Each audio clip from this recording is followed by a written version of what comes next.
చిరంజీవి గారి డైలాగ్ చెప్పడం అనేది ఒక అదృష్టం.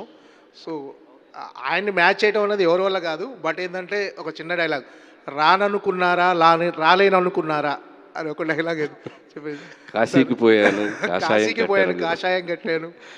వారణాసి వెళ్ళాను వసం మారిందనుకుంటున్నారు. అదే రక్తం అదే అదే పౌరుషం. పౌరుషం.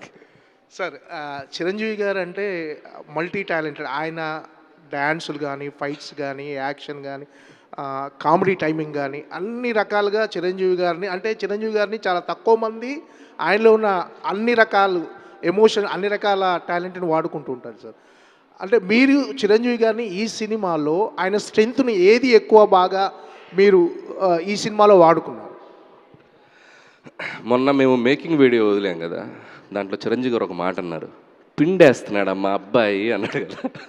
సో వాడటం అంటే సో ఏది వదలలేదు నేను. సో ఆయన స్ట్రెంత్ అన్నారు కదా, ఏ టు జెడ్ ఎంత వీలైతే అంత చిరంజీవి గారిని మనం ఆడియన్స్ ఎలా లైక్ చేస్తారో ఆ స్పేస్లోకి తీసుకురావడానికి నా 100% ఎఫర్ట్స్ పెట్టాను.